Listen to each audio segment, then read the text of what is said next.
welcome back to another episode here on College Basketball Review Studio. I'm Matt Majinski. That's Ariel Puderman. That's Dan Siegel. We're getting through our Week 5 recap here in the college basketball season and onto our Week 6 game picks later on in the episode. But, guys, we want to get right started into this one. You know the drill. Dan, we'll start it off with you. Your weekly Jay Wright Award, something good or wholesome that you saw this past week in college basketball. Matt, you're going to like this one. I'm going to go with Syracuse, and I'm going to go with their fan base specifically because Syracuse fans, you could attest to this. They've absolutely gone through it. I mean, we're a basketball podcast, right? And like in basketball, they've been mediocre for a while, a lot longer than I think a lot of people have realized. Of course, there's football with like that incredible downward spiral that season went. Then they go out, they go 0-3 in players era. You know, we would have loved to pull out a game there. I think we went out with the takeaway that Syracuse is a fine, frisky team, but going 0-3 will not help their resume. Well, what do they do this week? They go out and they get an upset win in the ACC SEC Challenge over the 13th ranked team in the land, Tennessee, just showing their incredible upside defensively. But why am I choosing the fans here? Because I feel like they really got to just let loose finally. They stormed the court. Very, very solid court storm. And first win over Tennessee for the Orange since 1993. And you guys won't believe this unless you saw it on Twitter, but their first non-conference win versus a top 15 team since 2013. Yeah. Wow. Impressive win for my Orange. Ariel, who do you have here?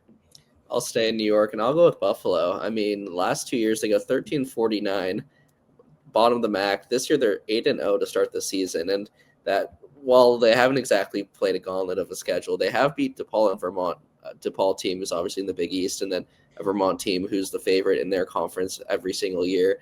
Daniel Freitag, the Wisconsin transfer, he's been unbelievable. He's averaging 20 a game.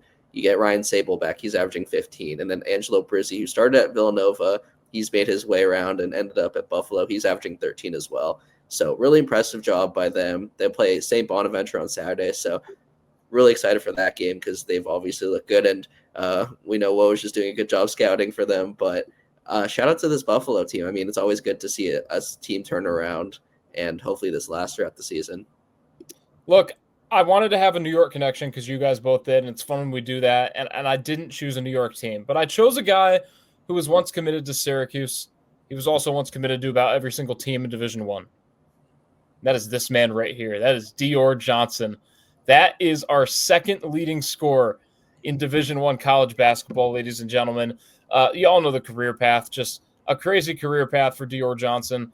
And, yeah, he's back playing college basketball at Tarleton State, and he is averaging 23.6 points per game. He has not started this season. He is coming off the bench. He has a 42-point game against Baylor. He has a 33-point game, a 32-point game. He just had 23 against SMU.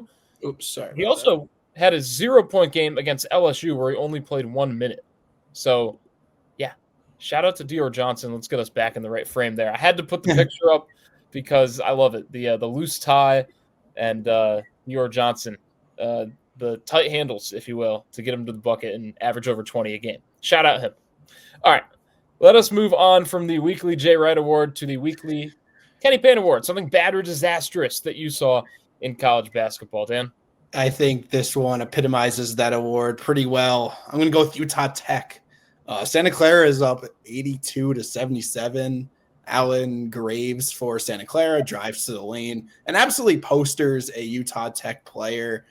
Graves has, a normal reaction to what you would have after you poster someone, like a little bit of a flex, maybe says something, whatever. Nothing like that jarring. And then the Utah Tech player just turns around and punches him in the face. Like I'm at a loss of words here. Just so bizarre. The result of it was a technical foul and at the very least an ejection. I haven't really looked that much into whether he will be suspended, how many games it will be, but not only was it just like, you got to control your emotions and not let your intrusive thoughts win, so to speak, after you get embarrassed, on a poster, but like Utah Tech was kind of on an upset bid over Santa Clara, and that pretty much completely diminished their entire chances. Final score was 90-80, if you're wondering, in favor of the Santa Clara Broncos. Ariel, what do you got? I'll just add that it's all gone downhill for that program since they changed the name from Dixie State to Utah Tech. So change the name back. We miss it. I'm going to go with a team that actually gave the Bill Walton, the Jay Wright Award to a couple weeks ago, one of their players, Dave Castillo, but it's Kansas State. I mean, they lost by 16 to Bowling Green at home. They never led in that game, and Bowling Green's a good team, but that's a team that you should not be losing by double digits to at home. Last year, they lost to Wichita State. This year, they're now on a 3-game slide, and they almost lost to Tulsa, people forget, before destroying Mississippi State. So this is a team that might be in trouble in the Big 12 when they're really playing elite competition. And we know Jerome Tang, people have different thoughts on him, but if they can't get together, it's going to be a problem. They play Seton Hall on Saturday, who have actually looked a lot better than we thought. We talked about them in our Feast Week episode, so maybe that could be the game that turns it around, but really bad visuals from this K-State team as of late. All right, I got a Loyola Chicago team here that has started the season at 2-7. Their wins by 3 over Cleveland State, and then most recently over Central Michigan. A Loyola Chicago team that has been a perennial NCAA tournament team. They've won 20-plus games many years in a row. I'm sure they've had 1 or 2 there. I'm doing this off the top of my head, but we all know that Loyola Chicago has been a team when Sister Jean, obviously, and the run that they had and the run that they had to the Final Four. But even after that, it propelled Loyola Chicago to be a team that yearly was getting back to the tournament. We had Cameron Krutwig and that team. It was some fun teams to watch. They are 2-7. The most shocking stat I have for you guys, this is the net rankings as of games through December 3rd. Loyola Chicago at number 348. Do you want to know who number 321 is? Mississippi Valley State. You got a guess, Ariel? Buffalo. Loyola, Maryland. Oh. Ouch. And they were probably worse, too, before that win against Central Michigan. Ouch. Bad. Loyola, Maryland with a better net ranking than Loyola Chicago. Sorry that they're catching a stray here if you're a Loyola, Maryland Greyhound fan, but we all know that those teams are not comparable. And, yeah, what a bad start of the season for the Ramblers. All right, let's move on to the weekly Bill Walton Award. Something weird or unique that you saw this week, Dan. What do you got? Yeah, so I'm going to go with the Queens head coach, Grant Leonard, from this past weekend. If we could pull up this screenshot I just uploaded here.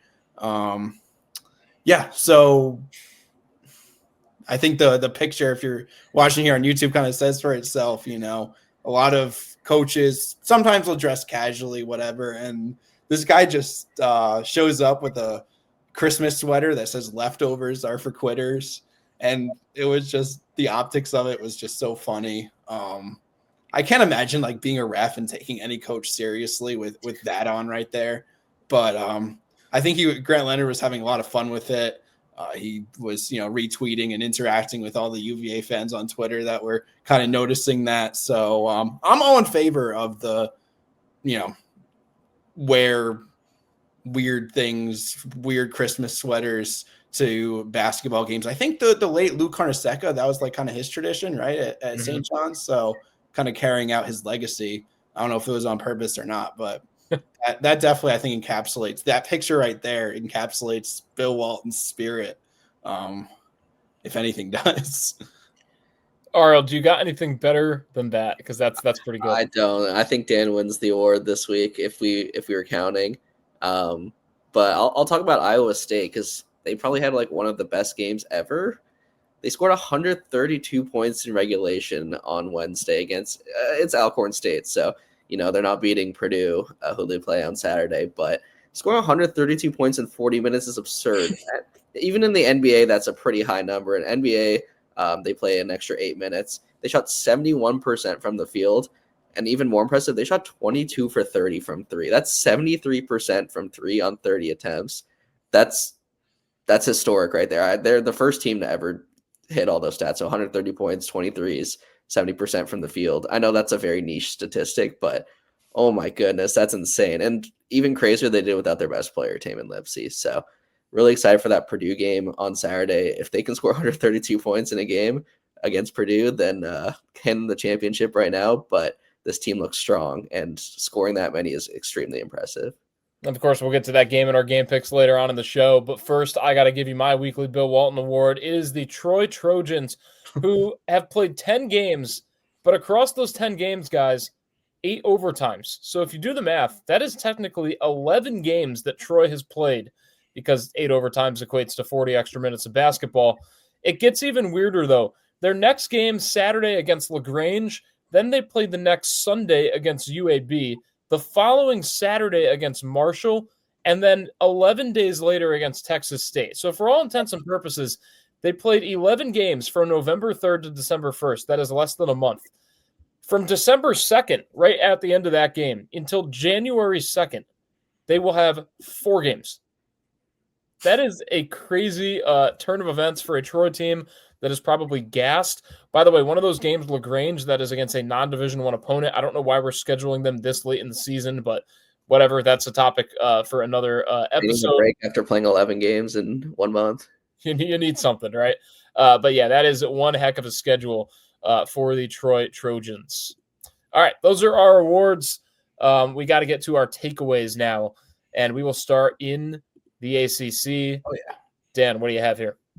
So, as we've discussed in depth on the previous episode, the ACC versus SEC challenge was this week, and the ACC had a very good Tuesday. They led 6-3 after winning a couple of close games and kind of pretty much outperforming what they did last year in a single day, but then for the most part really went back to last year's level of performance on Wednesday and ended up going 7-9, losing to the SEC overall. I feel like they've fallen back in their place overall as a conference. They're 4th now in Torvik, but overall I'm still feeling a little better about the Atlantic Coast Conference than last year. A couple of games I want to highlight from the ACC perspective. UNC beats Kentucky 67-64. I think that might be more of an indictment of Kentucky, which you get into in the SEC segment. But, man, what a difference it makes when Hubert Davis has a legit center. In this case, I'm referring to the Arizona transfer, Henry Vassar. But big time for UNC. Wake Forest got absolutely smoked by Oklahoma, 86-68. So much for a breakthrough year for Steve Forbes. I think it's kind of back to normal Wake Forest for them. Auburn takes down NC State 83-73. Again, from the NC State perspective, they're getting torched from deep once again. Talked about that in the preview, and it really came into fruition. Overton and Hall combined 11 for 16 from 3. And then Louisville loses to Arkansas. We'll get into that more later. But the last game I want to talk about, Virginia and Texas. Virginia 88, Texas 69, the lone win for the ACC on Wednesday. If this Virginia team could play a lick of defense in ACC play, feels weird saying that sentence, but if they could play a lick of defense in ACC play, they could be dangerous because they pretty much do everything really well outside of that. It's just consistency. Could they find that? And I have trust in Ryan Odom as a coach. So conference tiers, it's Duke, tier 1, UNC Louisville, tier 2, probably Virginia after that, and then take your pick. Ariel, let's move to you for our Big 12 takeaways. If we could do the Big 12 next, what did you see out of that conference in week 8? 4 of the last 16 teams that are undefeated belong to the Big 12. We just talked about Iowa State, Colorado's in that, Oklahoma State, of course, and Arizona. And then besides that, just the conference is looking really strong still. We did see a couple losses in the state of Kansas. Kansas dropped to UConn. Darren Peterson's still not playing. A lot of rumors going around about his status. They'll definitely need him on Sunday against Missouri. And then Kansas State, who I just brought up, they're on a bit of a losing streak. But besides that, a lot of wins if you look at who's been looking good. A lot of big games this weekend as well. So not a lot to report on the Big 12. They're taking care of business outside the state of Kansas. But we'll see which of those top undefeated teams last the longest. It'll be really competitive because there's a lot of good options there. All right, I'll move it on to the Big East. I'm going to be quick with mine. I usually like to keep it to 3 teams that I like to talk about each week when I do my takeaways. And I'll start with Marquette because, look, they went to overtime to beat Valparaiso. Marquette just looks terrible. Let's just say what it is. They are definitely the bottom of the Big East this season. It's sad to say that because this program has definitely been kind of helping the Big East ever since realignment happened. They were one of those teams that really benefited. They were always pretty solid ever since they moved over from Conference USA in the old Big East. But then, I mean, they just really, really benefited, and they are struggling now in this transfer portal era. I feel like we can just say that every week. Every week, I'm just going to say it. Shaka Smart, get a transfer. I don't care if it's now. I don't care who you bring in. Bring in, like, do either of you guys have siblings that you could bring in? Like, they can play for Marquette. Just give him someone. That's my 2 cents with them.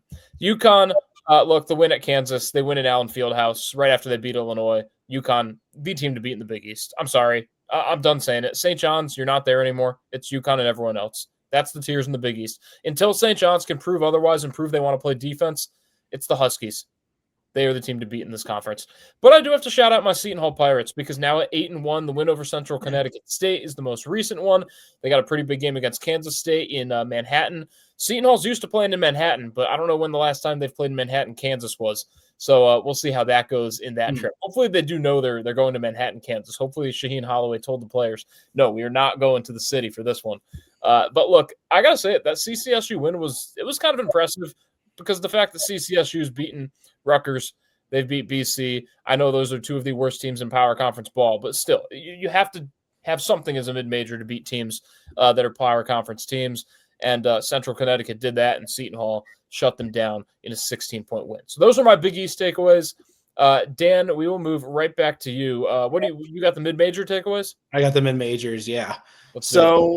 Again, there's like 300 teams that I have, so I can't like cover every team or even like a couple conferences every time. So I think the way I'm going to continue to approach this is just highlight a couple of teams that have really stood out to me, and especially in the past week. And today I'm going to start with William and Mary. William and Mary, the Tribe, 8-2, just picked up a nice win over Duquesne on Tuesday. The Tribe have not won 20 games in a season since 2010, but they are projected to win 22 this year by Torvik. Their only losses are to a good Richmond team, which we've talked about, and St. John's, kind of a wild, out-of-control team. They're 4th in tempo, 26th in 2-point percentage, but 316th in turnover percentage. So they're just like, either every possession's either a transition layup or a turnover out of bounds or something. But yeah, I think the CAA is like a 3-horse race between UNC Wilmington, William and Mary, and Towson Tigers. I feel like we've mentioned Towson before on the segment. So that's William and Mary. 2 more I'll talk about. Bowling Green, they just beat Kansas State by 16. They are 6-2 with losses to Davidson and actually the William and Mary Tribe. Their entire lineup is in double figures, led by an all-MAC caliber point guard in Javante Campbell. So really solid top half of the MAC this year. The MAC with 1A, that is. Akron, Miami of Ohio is still undefeated. Kent State is good. Those 3 plus Bowling Green all in Torvik's top 125. So really excited. Undefeated.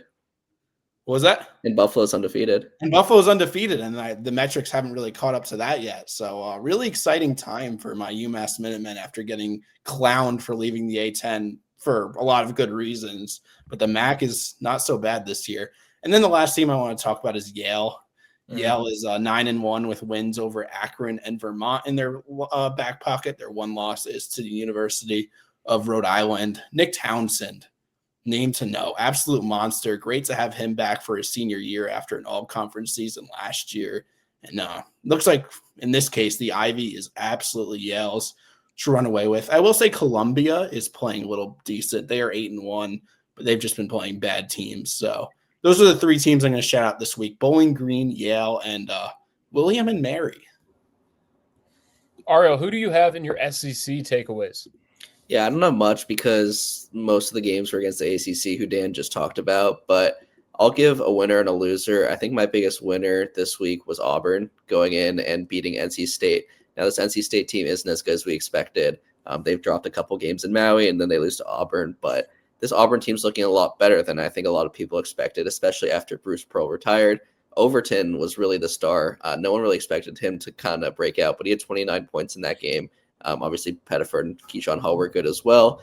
And then I'll give a loser in Mizzou, which brings me a lot of joy to do as a Kansas fan. But this Notre Dame team got absolutely destroyed. And players there against a lot of good teams. And even though it was Mizzou's first true road game, which is always a hard game to win, they lost to this Notre Dame team, and that's just not a good look. And I think it's going to hurt them down the stretch because I think they're going to be a bubble team. So they play Kansas on Sunday in Kansas City.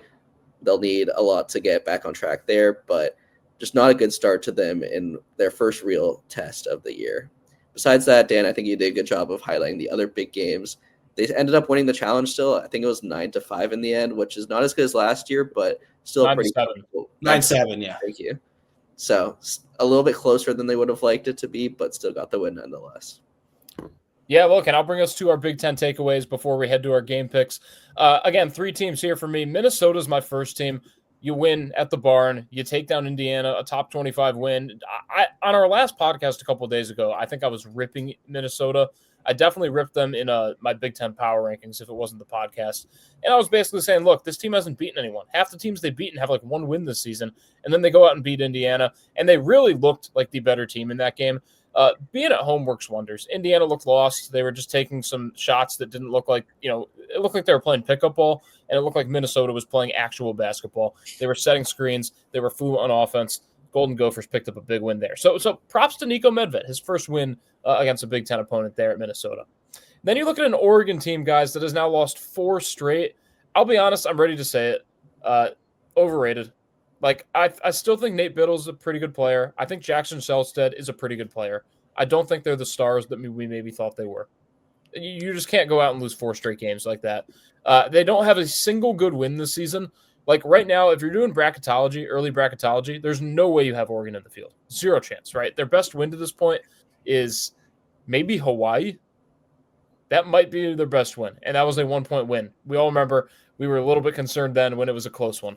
So Oregon, I said it here. Ariel, I think you want to say something. I'm just going to mention they're also 0-8 against the spread this year. So Vegas doesn't know if they're good, and I think this proves that exactly what you're about to say. Is it time to get rid of Dan Altman?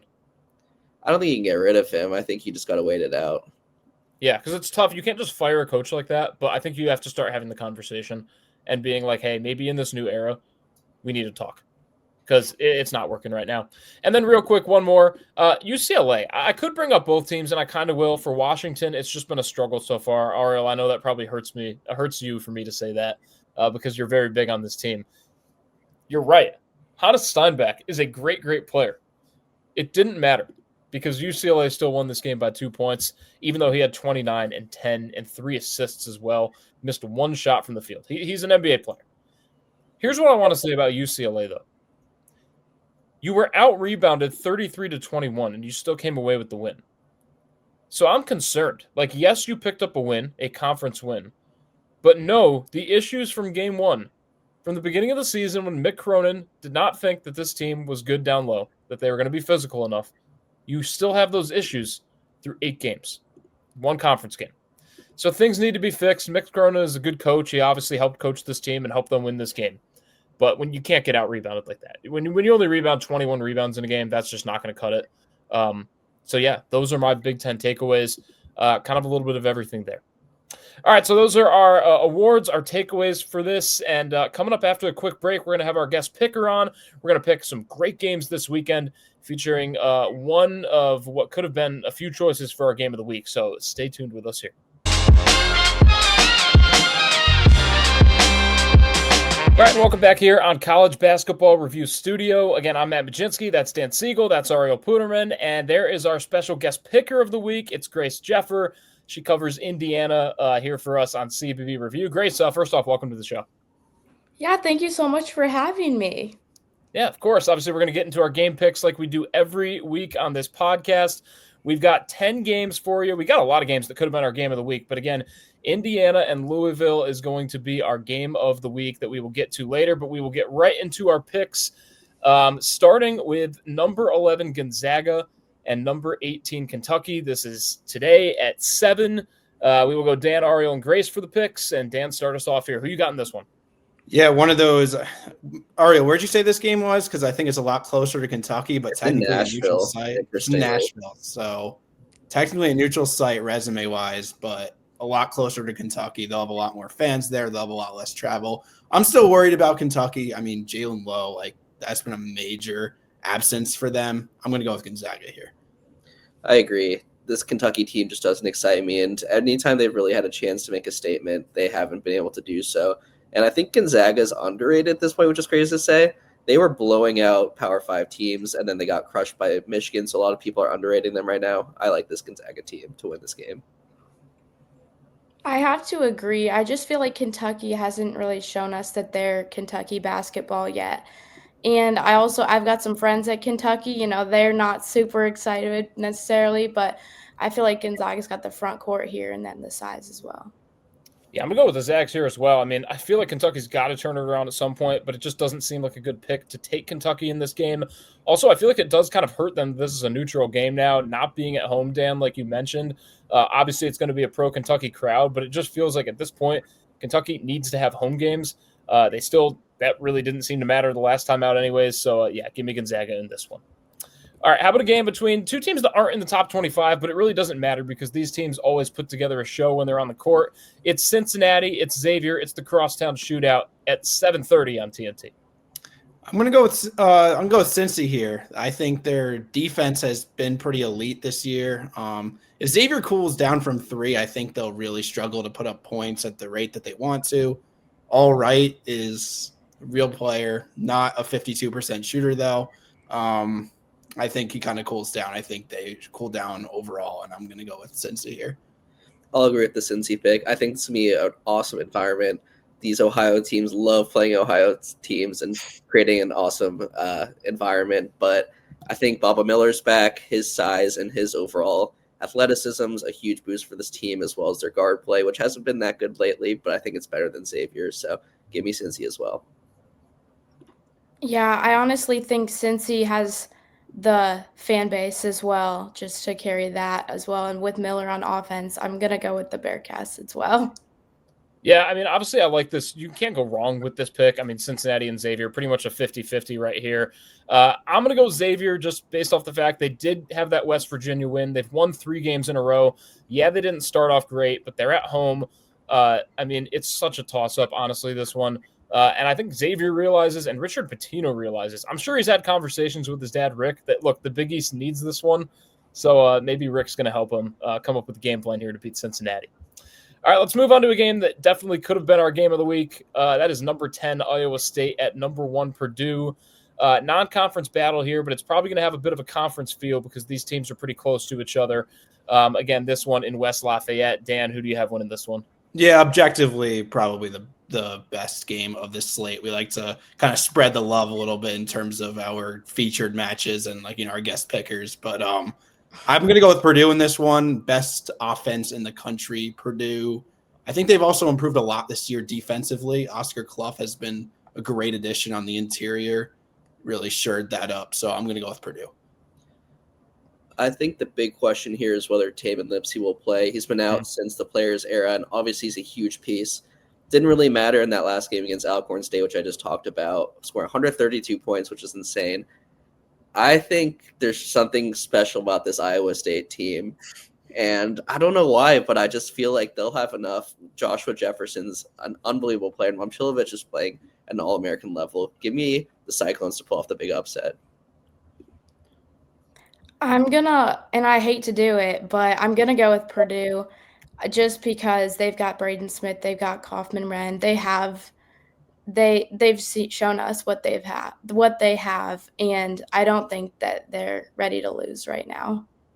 Yeah, it's going to be a great game, obviously. I'm going to go with Iowa State as well, Ariel. I really wanted to take Purdue. Love it. But after seeing what they did in the Players era, everyone talks about what Michigan did, right? Well, obviously, Iowa State had the 1-point win over St. John's. They beat Creighton by 18. They beat my Orange by 31. And they just destroyed Alcorn State by 64 points. They almost doubled them up, 132-68. Meanwhile, Purdue's coming off their first Big Ten game. I know it was Rutgers, but Big Ten basketball, conference basketball always means more. How much game planning, how much work did they put into that, and maybe not focusing entirely on the Cyclones team? Who knows? I know Matt Payne is going to have them ready to play, but yeah, give me Iowa State as well on the road. All right, let's go to another game of the week candidate. This one between 2 top 7 teams. That is number 4 Duke, number 7 Michigan State. A blue blood and probably 2 blue bloods here if you want to look at it that way. And obviously a Champions Classic battle some years, but not this year, but they're playing anyways, Dan. Yeah, I think I'm going to go Michigan State. They have just shown absolutely nothing wrong this year. That's not to say like Duke has really shown much weakness either. But Michigan State has played good teams already. They've pretty much won all of them by double digits. I think they have the interior size to slow Duke down. I said the same thing against Florida, but I think difference is Michigan State actually has consistent guard play, and that'll matter. Give me the Spartans. I think I've picked against Michigan State in every single one of these, including picking Iowa to beat them on Tuesday, which went very wrong. They lost by like 25, I think. But I'm going to go with Michigan State here. And I think the reason why is Jeremy Fears versus Caleb Foster / Caden Boozer. Just the mismatch there is the biggest mismatch of any matchup in this. And Fears is also playing like an All-American. I think he has one of the best assist-to-turnover ratios ever so far, which is pretty impressive. And I think that Izzo will have a great game plan around Cam Boozer. So give me the Spartans in this one. I thought you guys were maybe going to go Duke on this one because I was going to go Michigan State on this one. I mean, if you look at the numbers, points against, Duke has 59 and Michigan State has 60, like averaging 60. And then we've got rebounds per game, it's 42-41. Assists per game, 19-19. Like I really think it's just going to come down to who wants to stay on top longer or more. I think it could go either way, but I'm going to go Spartans. Yeah, honestly, it's tough for me to pick against the home team here. Like I looked at both teams, and they're both beating every good team that they play. So obviously one of that has to come to an end here on Saturday. What was that anonymous NBA executive says Cameron Boozer doesn't do good against good competition? So I'm very – was that true? Did you see that? No. I saw that on Twitter. I got to look. I didn't read into it. I saw it flash up on the timeline. If I got faked out by a fake account, Ariel. Then there's so many fake accounts out there. I think it was a field of 68 thing, so I think it was legit. But yeah, whoever that scout is, let me know so I can bet against that team this year. Whatever. Yeah, I thought that was real, and I was like, this can't be real, right? Crazy. Yeah, it's insane. Either way, give me Michigan State at home, but I think the storyline I'm looking forward to is Cameron Boozer going to have a big game? Because if that exec is onto something, maybe we'll see it. But if not, it just feels like Boozer's in for another 30-10 game. But I still like Michigan State at home. Like you said, Jeremy Fears, he's just been right next to Braden Smith, two best point guards in the country. Let's go to another rivalry game here on rivalry weekend. It's Colorado at Colorado State. I'm sure we don't know a ton about these teams. Dan, have you seen either of them yet, and who do you have? Yeah, I've watched a little bit of each. I think Colorado State's like good metrics might be a little bit of a fluke looking at their performances. Like they've just gone absolutely bonkers from three a couple times, 16 for 22 against South Florida and then 14 for 30 against Loyola Chicago. But then they played Virginia Tech, like an actual team with a pulse, I should say. And they were kind of held in check. I think I like Colorado a little more. Ariel, who you got? The Colorado State coach, and I wasn't a Kansas fan back then, but he delivered one of the most heartbreaking moments in Kansas history, Ali Farouk-Manesh, when he hit that three as the Northern Iowa player. So I can't go with them out of pure principle. I also really like this Colorado team. I think getting Barrington Hargress in the offseason, the UC Riverside transfer, he's been awesome. Bang out Dax taking that step too. And who would have thought that Colorado would be one of the last undefeated teams? And they've beaten some good teams too. Providence, obviously they're not amazing, but they have a lot of talent. And then they just beat San Francisco and Washington. So I'll go with the Buffaloes and support the Big 12 here. Yeah, I'm going to go with Colorado as well. I just feel like overall they probably have more depth and physicality. So I'm going to go with Colorado. Yeah, I mean, I'm going to go with Colorado as well here. I know it's at Colorado State, but look, Colorado State's wins just don't jump off the table. You mentioned it. When they played Virginia Tech, they lost. Like, you just haven't seen it yet. It's tough to pick a team when you haven't seen it yet. I'm not saying we've seen a ton out of Colorado yet. They haven't played a top 25 team yet, but they've played a little bit more competition. And, yeah, Tad Boyle, I mean, he honestly, I feel like the pressure's on for him to deliver a good season. Like, I know we brought his name up in the offseason as maybe a guy who's on the hot seat, and they're off to an 8-0 start. So give me a 9-0 Colorado after this one.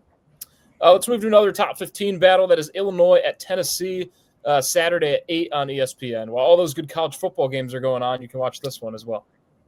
Yeah, I don't think that's where my eyes will be as a diehard University of Virginia fan. My eyes will be on the football screens, but yeah, I think Tennessee bounces back here, similar to like what UConn did, just kind of, or to what, yeah, similar to what UConn did there, just kind of slow them down, force them into tough shots, force Illinois into tough shots, make them frustrated. I think Tennessee kind of has a similar formula for success. So I'm going to go with the Vols. I've kind of been backing them a lot this year, I feel like.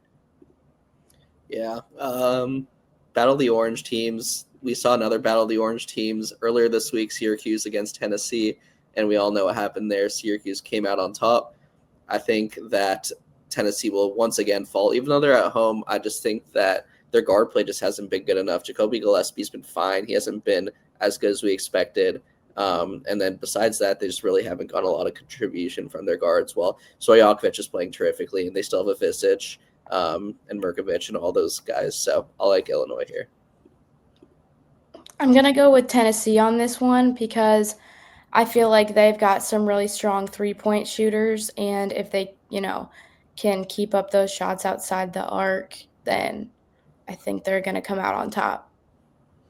I'm going to go Illinois here, similar to Ariel's reasoning here as far as, the big men. You look at a Tennessee team where Syracuse just handled them down low. William Kyle had 6 blocks in that one. Again, a Syracuse team without Donnie Freeman. And Illinois, they have some of the best big men in the country. They've also got Kylan Boswell, who can just take this show running. You look at David Merkovich. He's averaging a double-double with 14 points per game. And that 14.3 points per game, guys, is the third most on this Illinois team. Just so many weapons offensively. I know they lost to UConn, but it was in the Garden. Terrace Reed came back and played a little bit in that game. It just seemed like it was a home game. Always is for Connecticut when they're at MSG. So even though this is another road game for Illinois, give me the Fighting Illini. But look at Tennessee's schedule, man, because after this game, they've got Louisville. It just does not stop for the Vols. They've got just a tough schedule here for Rick Barnes and them. All right, a couple more here before our game of the week pick. First, we got to get to Auburn and Arizona, another top 20 battle, one of 5 of those on Saturday, Dan. Yeah, I'm going to go Arizona here at home. I don't think anybody on Auburn is really going to have an answer for Jaden Bradley. I think it might be another situation where we finally see Koa Pete have a similar performance to what he had in the opening night. Not to say Koa Pete's been bad, but he had a eye-popping opening night and then kind of hasn't been talked about since. Been rather pedestrian. I think this is a good matchup for him. So, Arizona. I think it completely comes down to how good Todd Pettiford is. Against St. John's, he had 27 points, 10 for 19 shooting. Against Oregon, he also had 24 points. Even that Houston game they lost, he played pretty well. But if he can get it going and him paired with Keyshawn Hall, who we know is going to be great, then I think they can pull off the upset. However, I trust Arizona more at home, especially with how late this game's played. It's going to start 10 p.m. local time. I believe Auburn's Eastern time. So, while, these guys are gamers and they can play in any conditions, you have to factor that the time's going to have to be an issue. So, I like Arizona here. I also am going to go with Arizona. I'm just more confident in their team, and they've had those big closeout victories, and they've gotten that big margin of victory, and they've been consistent. So I just feel a lot more comfortable picking them. Yeah, we talk about a Gonzaga team that we say is underrated. Let's look at an Arizona team that somehow at number 2 in the country feels underrated, and that's all because they didn't play in the Players era or have a feast week. Let me remind you guys that this is a team that beat Florida and beat UConn. They already have some great wins on this resume. Obviously, they've had some time off. They've only played 7 games here. Auburn's played 9 games already. They've had a much tougher schedule. I think all of that factoring into Ariel, the fact that this is at Arizona, they get the comfort of their own home. I think they're the better team on a neutral court. I think Arizona would win at Auburn. I definitely think they will win at home. We cannot forget about the Wildcats. I somehow forget. I think we forget about this Wildcats team just based off of no Feast Week tournament for them. Let's move on to the Battle of Omaha, somewhere in Middle America. Creighton at Nebraska, Sunday at 5. Dan, who you got here? This is a really weird contrast of styles when I dug into the analytical breakdown. So Nebraska shoots threes at the 10th highest frequency in the nation, but Creighton allows them at the second fewest rate in the nation. So it's going to be really interesting to see kind of how that Nebraska offense versus Creighton defense dynamic goes. That's just an interesting tidbit. Nothing as far as predictive value, but I think I like Creighton. I think this game projects at a slower tempo and more at a pace that they're comfortable playing. Here's a fun fact. Nebraska is the longest winning streak in the country right now. I think it's at 13 or 14 games now because they won the crown last year. It's actually funny, Matt. I was thinking about our CBB rank episode about Creighton, and I remember one of your big takeaways was how big of a factor will McAndrew be? And I was like, they have so many other guys that it's not really going to matter. But now he's out for the season, and it clearly has mattered. They've really struggled as of late. They don't really play defense. Owen Freeman has not been as advertised. Nick Graves and Blake Harper and Josh Dix have been fine, but nowhere near where they should be. So I'm going to go with Nebraska. Creighton fans, Nebraska fans, if you're listening to this, is there a better rivalry name than the I-80 rivalry? Like, there's got to be more than that. There's so many good rivalry names. You got to be more creative. And if there is one, then let me know, because I think there's a lot of potential there. No, I agree with that. I'm gonna go with Nebraska in the Big Ten here. I just feel like they've had a high-powered offense, and I don't know. I feel like something's just telling me to pick them. No, I mean, I don't know who to go in this one either, Grace, so I'm with you there. But I'm going to go with Nebraska as well. Like, I want to pick Creighton. I want to back the Big East here. It's at Nebraska. I feel like Nebraska fans, like Creighton's going to travel. There's going to be Creighton fans in that building, but it just seems like Nebraska's a little bit hyped up about this team. Like, they're 8-0. They got some solid wins. They're going for another decent win. They don't have any great wins yet. This would probably be their best win of this season because after Kansas State lost their third game, I don't know if we can call that their best win. I know they also have a win over Oklahoma, I believe. So they've got some decent wins. But look, Rink Mask, Price Sanford, I mean, there's just so many options on this Nebraska team. They move the ball as well as any team in the country as well, almost 20 assists per game. So I feel like they're going to beat Creighton at the Blue Jays' own game, and I think Nebraska wins this one on Sunday. All right, one more to get to before our game of the week, but it's another great one. It's Florida and UConn, a rematch of last year's round of 32 matchup. I wish I was in the building. I was in Raleigh for the NCAA tournament. Unfortunately, had to sit with one of my UConn friends and sit through them winning a game. Wanted to be there to see Florida take them down, but I was cheering by myself, watching on my phone before my flight took back off. Dan, can Florida get this one again and give the Huskies a second loss, please? No, it's so hard. It's so hard to pick Florida in a big game right now. Boogie Flan, Xavion Lee, they've just been poor, at the very least disappointing transfer additions, and without like the guard play that it's not even like last year to this year. It's like I don't even think they have like middle of the pack SEC guard play. Like it's a real problem. I'm gonna go with UConn. Same. Getting Braylon Mullins back is huge, and I didn't realize how much of a factor he'd have, but just watching him against Kansas, his confidence, his ability to make threes, I think that's huge for this team. And I think Terrace Reed's going to play. If he's playing, then I don't even think that it's going to be a competition. I think they win by like 10. If he doesn't play, I think it's definitely going to be closer because Florida's wings are so good. But either way, I still like UConn. When we did the Final Four picks at the beginning, I had Florida in and I had UConn out, and now I'm gonna pick UConn for this game because it's just how the season has gone, and I mean, that's really all I can say. You guys pretty much summed it up for me. UConn's the pick here. My college basketball smarts are telling me to pick UConn, but I just can't. I just can't do it. Look, if Terrace Reed doesn't play in this game, I don't know if UConn grabs a single rebound. I think all of Florida's big men are going to collect every single rebound out there. If Terrace Reed does play, they might get a few of them. Let me remind you that this was the game last year when Dan Hurley was caught saying whatever in the tunnel as he walked out. So I wonder if he's going to do the same thing here.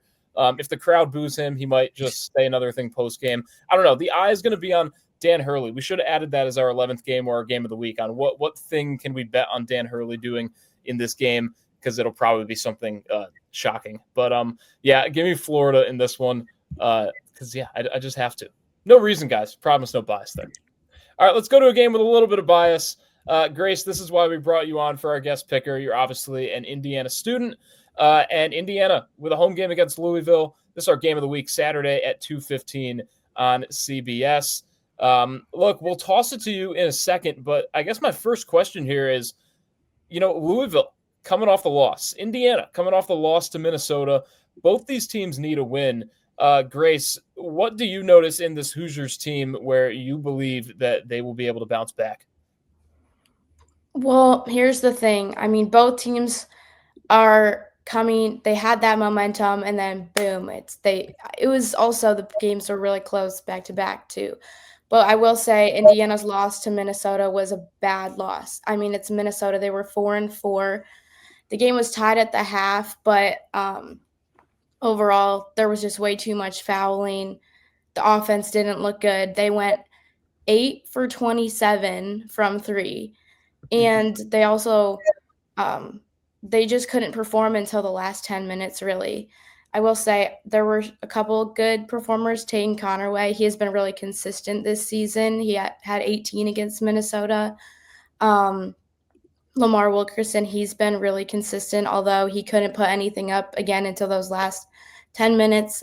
And that game almost reminded me of the Mike Woodson era because last year that's what the team kept doing. It's like they would be doing terrible and then, oh, wait, there's a glimmer of hope in the last little bit of the game, but, then they couldn't come out on top. So I really think that it was not a good thing to have coming into this game against Louisville. But I will say that it being on a neutral site, being in Indianapolis may be, a good thing for them. I think that the crowd could help. Obviously, you're on campus right now. Indiana has a lot of big games in the Big Ten. But when you get a non-conference game like this, do you feel a certain buzz around campus that even after the loss to Minnesota, because I know that probably dims a little bit, that maybe is very up for this game? Like how excited is this Indiana Hoosiers campus for this game? It's been absolutely electric, and I'm definitely spoiled myself because I'm a sophomore, and last year was football's breakout year. So I've been spoiled, and all my friends have also been spoiled, and I feel bad for those who just graduated right before me because that would really hurt. But, last week you had women's basketball, men's basketball, and football all undefeated. And also we had volleyball play tonight too as well in the tournament. But so my dad and I we're going to both the Louisville game, and then right after that we're going to hit up Ohio State, see what's going to go on there. But yeah, everyone's been talking about it. There's just been so much electric energy on campus for sure. That is a fun weekend right there. That's a trip of a lifetime there. I'm going to toss it to Ariel and Dan for this next question, and then we'll go back to you as well, Grace, for this. But first, for Ariel and Dan. Dan, you can take it first. When you look at a Louisville team, though, that's coming off the loss to Coach Cal and Arkansas, where do you think their heads are at, and how much trust do you have in Louisville to bounce back? Because I know we were all watching that game. Look, defensively, they just couldn't do much. And you look at an Indiana team that they can score a lot. So Louisville really needs to make sure they crack down on defense this game. Do you want me to make my pick yet, or just kind of? Just kind of talk about that, and then we'll go to the Yeah. So honestly, I'm not overly worried about Louisville and their performance in the ACC SEC Challenge game against Arkansas. I think they so a team that just shoots threes in such high volume, like the Cardinals, every once in a while you're just going to go ice cold, and that's what happened. And that's the source of their offense, and they fell down 25, 30 points or something like that. But I think that surge in the end where they started to knock down shots, started to go on a run, kind of gave me a realization, they'll live and die by the three, but I think for the most part, they'll live by it. They're a really good team with an identity that just sometimes results in volatile outcomes on the negative end. Ariel, you want to comment or go into our picks? I'll just quickly mention that people forget how hard that first true road game is every year.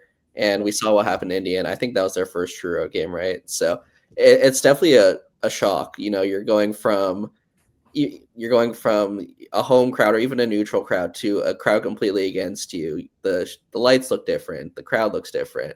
You're sleeping in another bed, everything like that. So that makes things tough. And I think that definitely hurt Louisville and and Indiana. So that's why I'm not too worried about them. I think now, even though this is a neutral, like you mentioned, Grace, this is pretty much a home game. They'll be prepared for that. Whether they win or not, we'll get to that in a second. All right, well, why don't we get to that right now? Let's make our game picks, starting in the same order. Dan, who you got in this one? Yeah, I got the Cardinals. I think that Louisville will be fine. They'll bounce back. I think it's just positive, regression, statistical laws, all that stuff that I like to go into. I think Indiana is just hasn't really impressed me as much as a team so far. I like their long-term outlook, but I'm not sure they're like a top 15, top 20 team yet this year. Last time we had a guest picker that I was on the show, it was back week 1 when it was Alabama St. John's, and we all picked St. John's, and Alabama went in and won. So not making the same mistake again. I'm going to back the guest picker and go with Indiana here with the home crowd behind them, playing a big game in college football.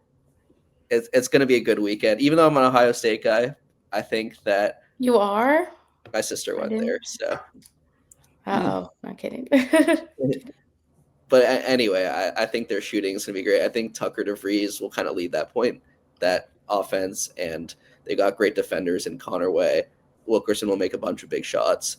I'm a little worried about their big situation with Reed Bailey and Sam Alexis, but other than that, I think they have enough to win this game. I definitely think that it's going to be a test of, who wants to come back more after that loss. Indiana's loss was worse, but they are playing at home, kind of. It's basically a home game. But I think that the key is going to be the rebounding too. Indiana needs to crash the glass because they haven't been able to do that, and that's really been where they've been hurt. And then also Tucker DeVries needs to show up too. It's kind of been on and off. He got 9 points last game, but then the game before he was able to put up 20. And then he had, before that it was 9, then before that 25. So he's got to be able to show his consistency. And then I think that at first the shots from 3 were going very well, and it was very different than the Indiana teams in recent years because they had none of that. They tried to avoid it, honestly. But I think that they need to not rely on that because they were completely shut down by the Golden Gophers. So I am going to go with Indiana. I think it is going to be a really close game, though. I don't see Indiana blowing them out or anything like that. But I think that as long as Tayton continues to show up on offense, and then DeVries, shows why he's being such a high-rated player, I'm going to go with Indiana. Yeah, the guard play in this game is going to be great. Between those guys, obviously Lamar Wilkerson, then you got Ryan Conwell, Mikael Brown, Isaac McNeely as well. Just so many great guards on both of these teams.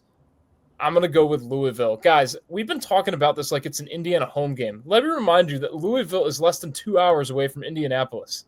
I don't know if you guys have looked at a map yet, but it's not that far either. So I don't think it's going to be a Hoosiers home game. There's going to be red in the building, and that's because there's going to be a lot of Louisville fans in there as well. Give me the Cardinals in a close one over Indiana. We need to do like a geography lesson on here next time. I don't know. What are they teaching at Indiana, Grace? What'd you say?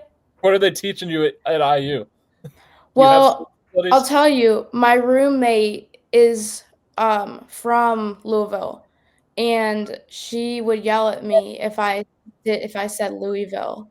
She's like, "No, it's Louisville." So I've been taught that about Louisville here at Indiana, but I feel like with the football game being there though, being so close, I was going to point that out. It's gonna be. Everyone is either going to that game or still trying to get into that game somehow.